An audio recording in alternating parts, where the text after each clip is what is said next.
Hello students, hope you all are doing very well. Welcome to our channel Scholar Planet. इस video में बच्चे हम आज 9th class का नंबर सिस्टम डिस्कस करेंगे। जितने भी इम्पोर्टेंट टॉपिक्स हैं, कॉन्सेप्ट्स हैं नंबर सिस्टम के, वो इस वीडियो में हम डिस्कस करेंगे। नेक्स्ट वीडियो में पार्ट 2 में आपको एनसीईआरटी एग्जाम्पलर के सारे इम्पोर्टेंट क्वेश्चंस देखने को मिलेंगे। Keep watch. तो नंबर सिस्टम में सबसे पहले ये करने से पहले होल नंबर्स क्या होते हैं। सबसे पहले होल नंबर्स जो कहाँ से स्टार्ट होते हैं, जीरो से। तो 0, 1, 2, 3 so on up to infinity, ये सारे क्या होंगे हमारे होल नंबर्स। इसके बाद आते हैं हमारे पास नेचुरल नंबर्स। नेचुरल नंबर्स कौन से होते हैं, जो कहाँ से स्टार्ट होते हैं, 1 से। 1, 2, 3, 4 सो ऑन, ये सारे कौन से नंबर्स हैं, नेचुरल नंबर्स। फिर आते हैं हमारे पास इंटीजर्स। इंटीजर्स क्या होते हैं, जो नेगेटिव भी होते हैं और पॉजिटिव भी होते हैं। 0, 1, 2, 3, 4 सो ऑन, -1, -2, -3 सो ऑन, ये सारे क्या होंगे हमारे पास, इंटीजर्स होंगे। इंटीजर्स के बाद प्राइम नंबर्स क्या होते हैं, जो सिर्फ अपने ही टेबल पे आते हैं या 1 के टेबल पे, उन सबको हम क्या कहते हैं, प्राइम नंबर्स। ठीक है, 2, 3, 5, 7, 11, 13 सो ऑन, ये सारे कौन से नंबर्स हैं, प्राइम नंबर्स। उसके बाद आते हैं कॉम्पोजिट नंबर्स क्या होते हैं, कौन से numbers, composite. Composite numbers other than prime number सारे क्या होते हैं, कॉम्पोजिट नंबर्स होते हैं। प्राइम नंबर के अलावा जितने भी नंबर्स हैं, वो मतलब जिनके 2 या 2 से ज्यादा फैक्टर्स बनते हो, मल्टीपल्स हो, वो सारे क्या होते हैं, कॉम्पोजिट नंबर्स। तो कौन कौन से होंगे, 4, 6, 8, 9, 10, 12, तो ये सारे कौन से नंबर्स हैं, कॉम्पोजिट नंबर्स हैं। यहाँ पे एक चीज नोट कर लेना, मैंने स्टार डाल दिया नोट करने के लिए, 1 ना ही कॉम्पोजिट नंबर होता है, ना ही एक प्राइम नंबर होता है। तो 1 is neither prime nor composite number, तो ना ही ये प्राइम है, ना ही ये एक कॉम्पोजिट नंबर है। उसके बाद आते हैं हमारे पास रैशनल नंबर्स क्या होते हैं, जो कि हमारे चैप्टर का मेन पार्ट ही अब शुरू हुआ है कि रैशनल नंबर्स क्या होते हैं। कहता वो वाले नंबर्स जो हमारे पास P/Q की फॉर्म में प्रेजेंट होते हैं, those numbers are called rational numbers. कौन से नंबर्स है वो, रैशनल नंबर्स है, जो किसकी फॉर्म में प्रेजेंट है, P/Q की। एक हमारे पास होते हैं इर्रेशनल नंबर्स। कौन से नंबर्स, इर्रेशनल नंबर्स। वो वाले नंबर्स जो P/Q की फॉर्म में नहीं होते, उनको हम क्या कह देते हैं, irrational numbers, not in the form of P/Q। अब ऊपर मैं रैशनल नंबर की एग्जांपल लेके चलूं, 0, 1, 2, 3, तो जितने भी होल नंबर्स आ रहे हैं मेरे पास, वो सारे क्या हैं, रैशनल नंबर्स हैं। जितने भी इंटीजर्स हैं वो भी मेरे पास सारे क्या हैं, रैशनल नंबर्स हैं, क्योंकि नेगेटिव हो पॉजिटिव हो, रैशनल नंबर जो P/Q की फॉर्म में होगा वो सारा रैशनल होगा। ये P/Q की फॉर्म में कैसे होगा, डिनोमिनेटर में कुछ नहीं है तो क्या है, 1, 2, 1 के डिनोमिनेटर में 1, 2 के डिनोमिनेटर में 1, 3 के डिनोमिनेटर में 1, तो ये सारे कौन से नंबर्स हो गए, रैशनल नंबर्स हो गए। इर्रेशनल नंबर्स की अगर मैं एग्जांपल लेके चलूं, तो √2, √3, √5, वो वाले नेचुरल नंबर्स जिनके स्क्वायर रूट नहीं होते, वो सारे इर्रेशनल नंबर्स हैं। √2, √3, √5, √6, √7, √8, √10, √11, √12, ये सारे कौन से नंबर्स हैं हमारे पास, इर्रेशनल नंबर्स हैं। मैंने √4 छोड़ दिया, 4 किसका स्क्वायर रूट होता है, 2 का, तो वो एक रैशनल नंबर बन गया। √9 किसका स्क्वायर रूट है, ये 9, 3 का, तो 3 क्या है, एक रैशनल नंबर बन गया। तो √2, √3, √5, √7, ये सारे कौन से नंबर्स होते हैं, इर्रेशनल नंबर होते हैं। लेकिन इतना ही इनफ नहीं है, रैशनल नंबर्स P/Q की फॉर्म में भी होते हैं, और रैशनल नंबर्स टर्मिनेटिंग भी होते हैं। क्या होते हैं ये, टर्मिनेटिंग। और अगर ये टर्मिनेट ना हो रहे हो तो ये रिपीट हो रहे होंगे, नॉन टर्मिनेटिंग, रिपीटिंग, इनको हम कौन से नंबर्स कह देते हैं, रैशनल नंबर्स। अब इसकी कुछ एग्जांपल लेके चलते हैं टर्मिनेटिंग की, कि कौन से रैशनल नंबर्स हैं जो टर्मिनेट हो जाएंगे, जिनके डिनोमिनेटर में 2 का कोई मल्टीपल या 5 का कोई मल्टीपल आता है ना, डिनोमिनेटर में, वो हमेशा टर्मिनेट करेंगे। टर्मिनेट का मतलब होता है डिवाइड करने के बाद रिमाइंडर क्या आ जाए, जीरो आ जाए। रिमाइंडर क्या आ जाए, जीरो। देखना, जैसे मैंने यहाँ पे लिख दिया 2/5, जब आप इसको डिवाइड करने जाओगे तो कितना आएगा, 0.4, रिमाइंडर जीरो आ रहा है। देख लो, डिवाइड करके देख लो, 2 5 0, डेसिमल लग गया, 5 4 जा, रिमाइंडर क्या बचा नीचे, जीरो। किसी की भी, अब सपोज करो मैंने यहाँ पे 5/2 कर दिया, इसको डिवाइड करने जाओगे तो कितना आएगा, 2.5, इसका भी रिमाइंडर क्या बन जाएगा डिवाइड करने पे, जीरो लग जाएगा आफ्टर डेसिमल। तो ये सारे कौन से नंबर्स होते हैं, रैशनल नंबर्स, जो क्या हो रहे हैं, टर्मिनेट हो रहे हैं, चाहे डेसिमल से पहले टर्मिनेट हो चाहे डेसिमल के बाद टर्मिनेट हो। अगर ये टर्मिनेट ना करें लेकिन क्या होते जाएं, रिपीट करते जाएं, तो भी इनको हम क्या काउंट करेंगे, रैशनल नंबर्स। जैसे अब उसकी एग्जांपल है 1/3, 1 और 3 को आप डिवाइड करो, डेसिमल लगा दिया, 3 3 जा 9, फिर 1, फिर डेसिमल, 3 3 जा 9, फिर 1। अब हमने देखा 3 3 क्या होता जाएगा, हमेशा रिपीट होता जाएगा, टर्मिनेट नहीं होगा कभी भी, लेकिन क्या होता जाएगा, रिपीट होता जाएगा। तो ये नॉन टर्मिनेटिंग और क्या बन गया, रिपीटिंग बन गया। क्या बन गया, नॉन टर्मिनेटिंग, रिपीटिंग। क्लियर है यहाँ तक, ठीक है। अब इसको जब रिपीट होना स्टार्ट हो जाता है, 0.3333 आता जाएगा, तो हम क्या करेंगे, 0.3 के ऊपर क्या लगा देंगे, बार लगा देंगे। बार का मतलब है कि अब यही डिजिट बार बार क्या होती जा रही है, रिपीट करती जा रही है। तो ये सारे नंबर्स कौन से होते हैं, रैशनल नंबर्स, चाहे वो टर्मिनेटिंग हो चाहे नॉन टर्मिनेटिंग, रिपीटिंग हो, क्या रहेंगे, रैशनल नंबर्स ही रहेंगे। क्लियर है यहाँ तक। एक होते हैं इरेशनल, इरेशनल रूट टू का जब हम रूट निकालने जाएंगे, ये कभी भी टर्मिनेट नहीं होता, कभी भी रिपीट नहीं होता। तो ये सारे कौन से नंबर्स हैं, इरेशनल। तो ये वाले नंबर्स होते हैं जो ना ही कभी टर्मिनेट होंगे और ना ही कभी रिपीट करेंगे, आगे चलते जाएंगे, डिवाइड होता जाएगा, ना रिपीट होंगे ना टर्मिनेट होंगे।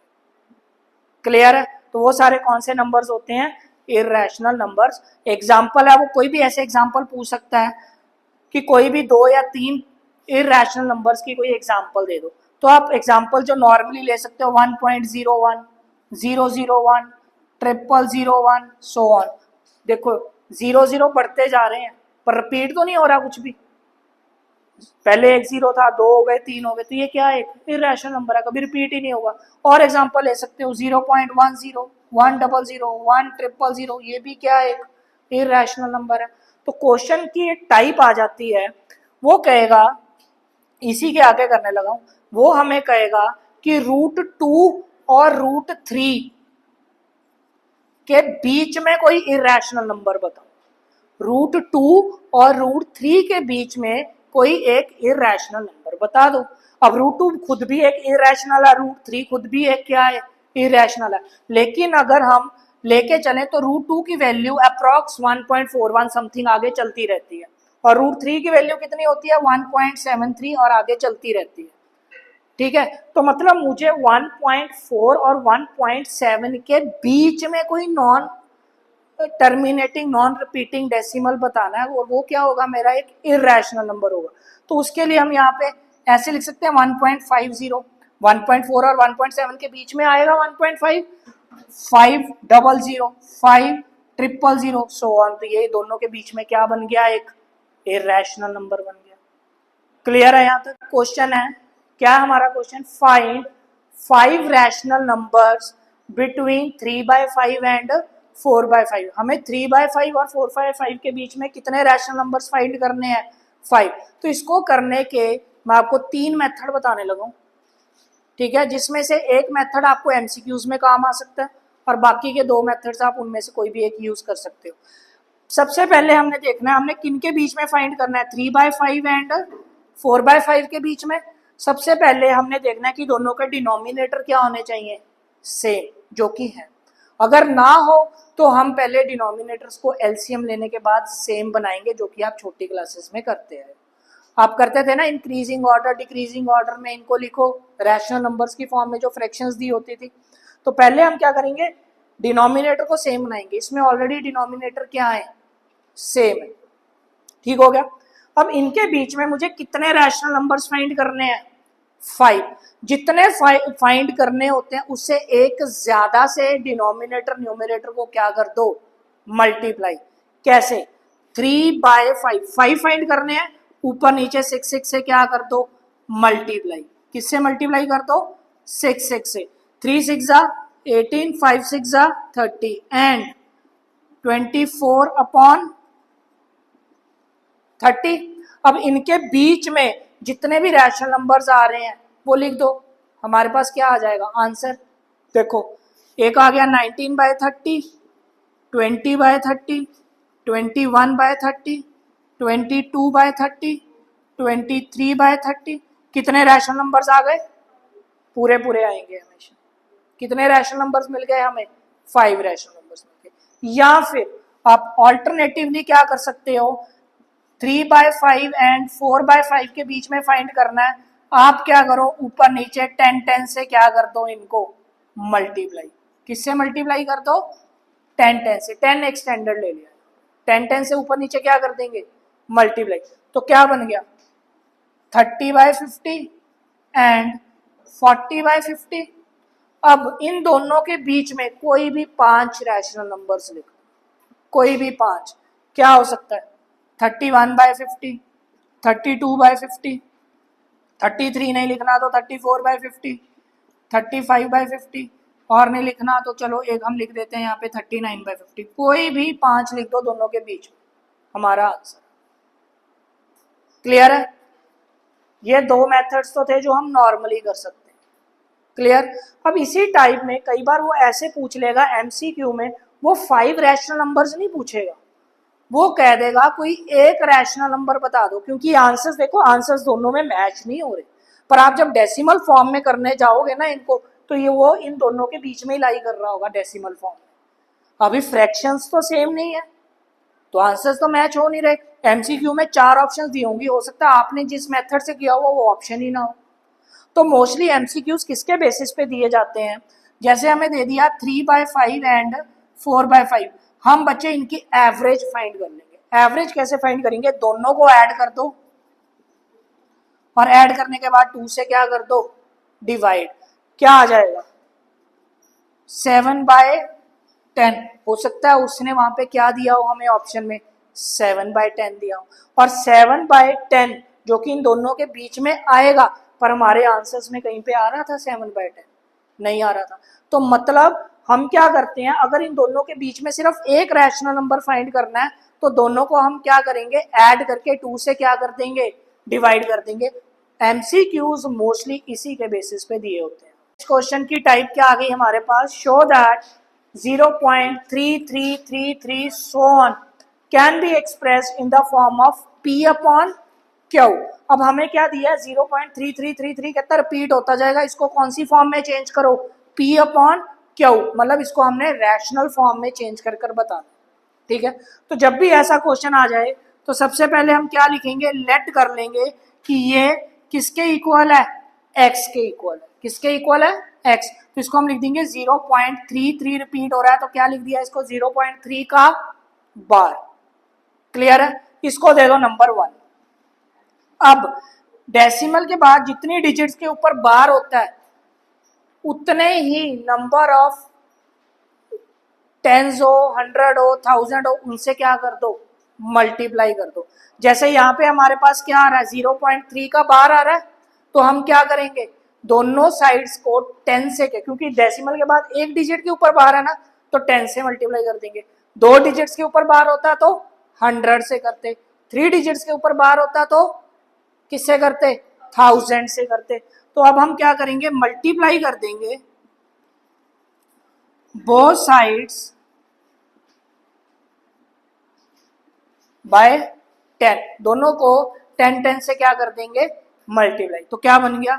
10x इज इक्वल टू, अब 0.3 के बार को जब आप 10 से मल्टीप्लाई करोगे तो एक डेसिमल आगे चली जाएगी, एक डेसिमल आगे चली जाएगी, तो क्या बन गया? 3.333 बनना था, तो उसको क्या लिख दिया? 3.3 का बार।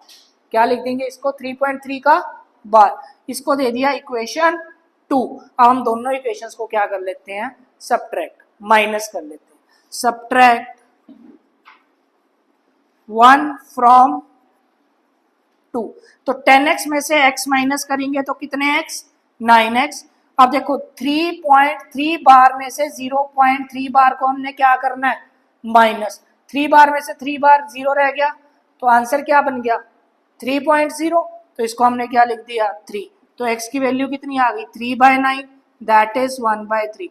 तो जो हमारे पास इसकी रैशनल फॉर्म आई है वो क्या आई है 1/3। तो देखो नेक्स्ट क्वेश्चन क्या आ गया, show that 0.2353535 so on can be expressed in the form of p upon q। तो मैंने आपको क्या कहा था, सबसे पहले हम क्या कर लेते हैं, लेट कर लेते हैं कि ये किसके इक्वल है, x के। 235, अब देखो रिपीट कौन हो रहा है 35 रिपीट होता जा रहा है ना, तो इसके ऊपर क्या लगा दी एक बार। 2 के ऊपर बार नहीं आएगी, बार किसके ऊपर आएगी 35 के ऊपर। हम क्या करेंगे, इसको इक्वेशन तो दे देंगे 1, लेकिन इजी बनाने के लिए इसको बनाओ स्टैंडर्ड फॉर्म में। स्टैंडर्ड फॉर्म क्या कहती है कि जो बार होना चाहिए ना वो डेसिमल के बाद ही होना चाहिए। अब यहाँ पे जो डेसिमल के बाद बार नहीं आ रहा, हम क्या करते हैं एक डेसिमल आगे लेके जाते हैं, जिसके लिए हम इसको पहले किससे मल्टीप्लाई कर देते हैं, बोथ साइड 10 से मल्टीप्लाई कर देते हैं। तो हम क्या करते हैं, इसको मल्टीप्लाई कर देते हैं बोथ साइड्स विद 10।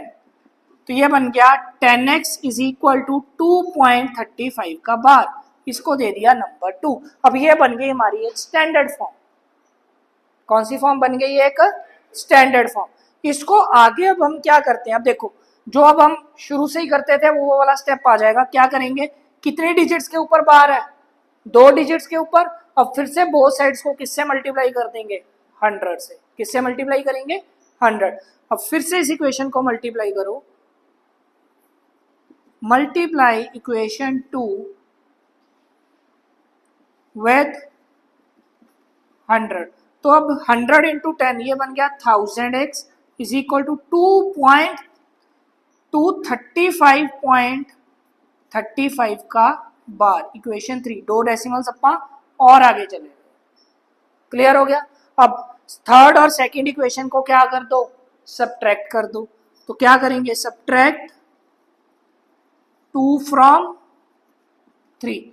1000x में से 10x माइनस करेंगे तो 990x इज इक्वल टू 35 बार में से 35 बार 0, 235 माइनस 2 कितना आ गया 233। तो x की वैल्यू यहाँ से क्या आ जाएगी 233/990। कौन सी फॉर्म आ गई, रैशनल फॉर्म। इसके बाद अगर तो कटिंग हो रही है तो जरूर करनी है, अदरवाइज इसके भी मार्क्स कटते हैं। अभी इसकी कटिंग नहीं हो रही, तो यही क्या आ गया हमारा आंसर। नेक्स्ट क्वेश्चन क्या आ गया, नेक्स्ट क्वेश्चन है find 3 different irrational numbers between the rational numbers 5/7 and 9/11। अब 5/7 और 9/11 दो रैशनल नंबर्स दिए हैं, इनके बीच में इरैशनल नंबर्स बताने हैं। तो हम क्या करते हैं, पहले ये जो रैशनल नंबर्स दिए हुए हैं हम इनको डेसिमल फॉर्म में क्या कर लेते हैं, चेंज कर लेते हैं। तो डेसिमल फॉर्म में चेंज करने के लिए हम 7 और 5 को क्या कर देंगे, डिवाइड। डेसिमल लगा दिया, 7 7 49, 1017।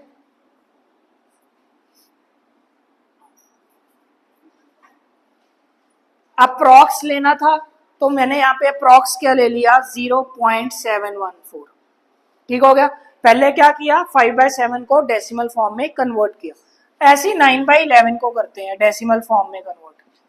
0 डेसिमल 8 88, 2 0 1 11 9 0। तो मतलब ये हमारे पास 0.8181, तो ये रिपीट ही होता रहेगा। तो यहाँ पे मेरे पास 9/11 अप्रॉक्स में 0.8181 सो ऑन, ये भी आ गए। ये दो रैशनल नंबर्स आ गए मेरे पास। लेकिन मुझे बताना क्या है दोनों के बीच में, इरैशनल नंबर्स। मतलब 0.71 से बड़ा और 0.81 से छोटा।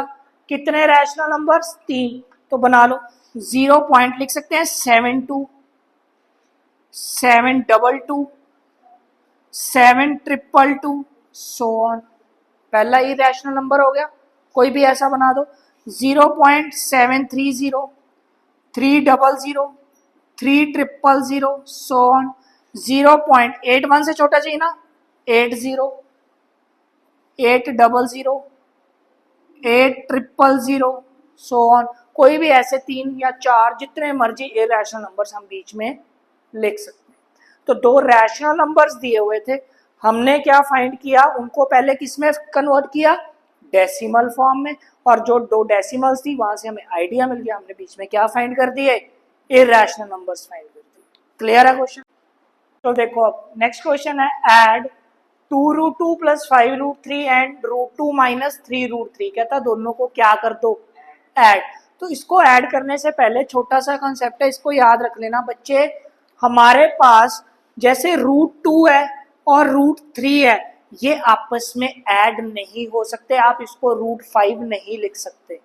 कुछ बच्चे होते हैं √2 प्लस √3 को देख के इज इक्वल टू √5 लिख देते हैं, वो गलत है, ये √5 के इक्वल नहीं होता, नहीं होता इक्वल, यही आंसर होगा हमारा, √5 नहीं आएगा बीच में, आंसर यही रहेगा हमारा। अगर √2 में मैं कहूं कि मैंने √2 ही ऐड करना है, अब इसको सॉल्व कर सकते हो आप, √2 कॉमन आ गया, ब्रैकेट में 1 + 1 तो ये हो गया 2√2। तो नॉर्मली जब भी 2 सेम रूट्स को ऐड करना है तो जितनी बार ये करना है तो रूट उसको क्या लगा दो, आगे लगा दो, जैसे 2 बारी √3 को करना है 2√3, √3 कितनी बारी प्लस हो रहा है, अगर 3 बारी प्लस हो रहा है तो क्या लिख देंगे उसको, 3√3। समझ गए? सेम रूट्स ऐड हो सकते हैं, डिफरेंट रूट्स को हम ऐड नहीं कर सकते, मल्टीप्लाई हो जाएंगे। मल्टीप्लाई कैसे हो जाएंगे, अगर मैं कहूं √2 को मल्टीप्लाई करो √3 से तो दैट इज √6, ये हो जाएगा। अगर मैं कहूं √2 को मल्टीप्लाई करो √5 से तो दैट इज √10, लेकिन इसी को मैं कहूं कि √2 और √5 को प्लस कर दो तो ये ऐसे ही रहेगा, इसमें हम प्लस नहीं कर सकते। ये बेसिक पता लगा? लाइक टर्म में लाइक टर्म, √2 में √2 प्लस हो सकता है, √3 में √3 होगा, √5 में √5 होगा, लेकिन √2 में अगर हम √5 प्लस करने जाएंगे तो नहीं होगा, मल्टीप्लाई हो जाएगा। समझ आया? क्लियर है? अब इसी के बेसिस पे हम सम्स को क्या करेंगे, सॉल्व करेंगे। तो देखो अब सम को सॉल्व कैसे करना है, इसको रब कर देते हैं। हमें क्या दिया हुआ है, 2√2 प्लस 5√3 एंड ऐड करना है, 2√2 प्लस 5√3, एंड की जगह कौन सा साइन लगा दिया, प्लस का, क्योंकि हमें दोनों को क्या करना था, ऐड। √2 माइनस 3√3, √2 वाली लाइक टर्म्स है, एक तरफ कर लो, 2√2 प्लस √2 प्लस 5√3 माइनस 3√3। अब देखो √2 2√2 में √2 प्लस किए, कितने √2 आ गए, 3√2, क्योंकि √2 वाली टर्म्स तो ऐड हो सकती हैं, प्लस 5√3 में से 3√3 माइनस किए तो कितने √3 आ गए, 2√3। अब दोनों रूट्स डिफरेंट हो गए, इनको हम ऐड नहीं कर सकते, तो यही क्या आ गया हमारा आंसर। देखो अब नेक्स्ट क्वेश्चन है, सिंप्लीफाई 5 प्लस √7 इंटू 2 प्लस √5। तो बीच में कोई साइन नहीं है तो मतलब मल्टीप्लाई का साइन है। इसको सिंप्लीफाई करने के लिए पहले क्या लिख लिया, 5 मल्टीप्लाई में सेकेंड टर्म प्लस √7 और मल्टीप्लाई में अंदर वाली सारी टर्म। अब इसको सॉल्व करते हैं, 5 2 ज़ा 10, 5 मल्टीप्लाई √5, 5 √5। अब इसको भी √25 नहीं लिख देना हमने, जब भी जो रूट वाली टर्म है वो रूट वाली टर्म से मल्टीप्लाई होके रूट बढ़ेगा। जैसे अगर मेरे पास √5 मल्टीप्लाई √5 होता तो इसको √25 लिख सकते थे, और 25 किसका रूट होता है, 5 का। अगर आपको 5 को √5 से मल्टीप्लाई करना है तो आंसर विल बी 5√5, क्योंकि इसके ऊपर रूट नहीं लगा हुआ। क्लियर है? तो अब देखो 5 2 ज़ा 10, दोनों पे रूट नहीं था, ये तो मल्टीप्लाई हो गए। 5 को √5 से मल्टीप्लाई किया 5√5, प्लस 2 को √7 से किया 2√7, प्लस अब √7 को √5 से ही कर रहे हैं, दोनों में रूट है, तो 7 5 ज़ा 35, तो इसको लिख दिया √35। अब देखो सारे रूट्स क्या आ रहे हैं, डिफरेंट आ रहे हैं, कुछ भी प्लस हो सकता है, नहीं हो सकता, तो आंसर यही आ गया हमारा। क्लियर है? अब देखो नेक्स्ट आ गया हमारे पास, rationalize the denominator of 1/2 plus root three. जब भी डिनोमिनेटर में रूट आ जाता है तो हमें क्या करना पड़ता है, रैशनलाइज, क्योंकि हम डिनोमिनेटर में रूट को नहीं छोड़ सकते, क्योंकि रूट क्या है, रूट थ्री एक इरेशनल नंबर है। इरेशनल नंबर न्यूमिनेटर में आ जाए तो डेसिमल्स में वैल्यू आ जाएगी, अगर हमारे पास डिनोमिनेटर में ही वो आ गया अप्रॉक्स में वैल्यू, तो हम डिवाइड किससे करेंगे उसको, वन से डिवाइड करने बैठेंगे तो कैसे आंसर बनेगा।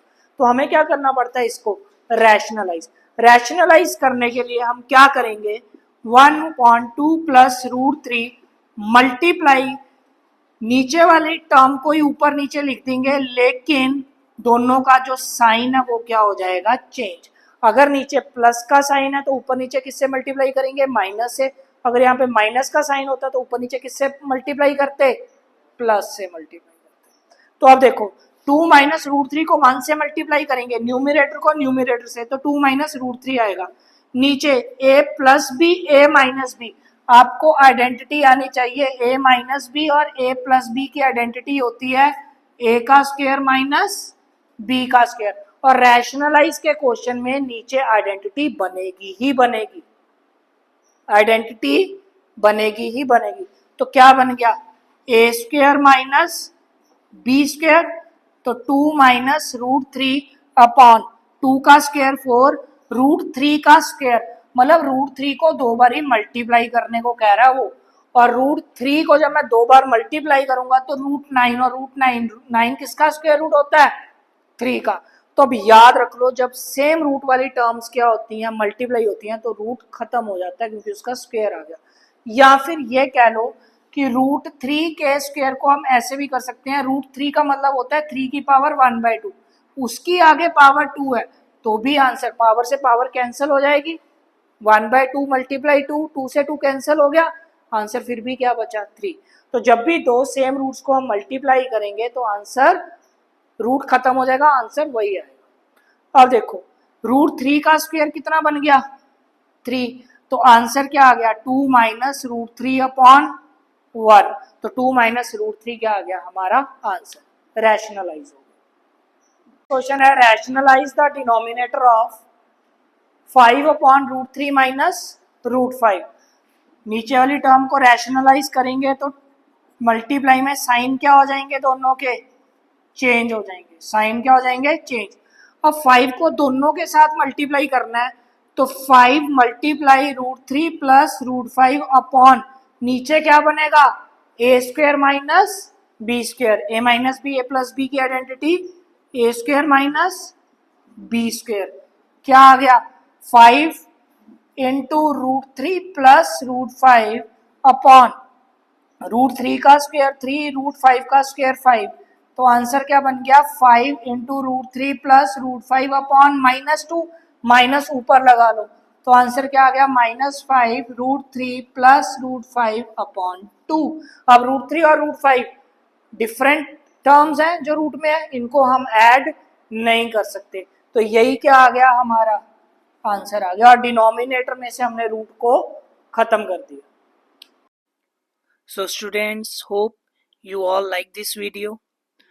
In the next video, we will be doing all important NCERT exemplar questions. So do subscribe my channel. Thank you.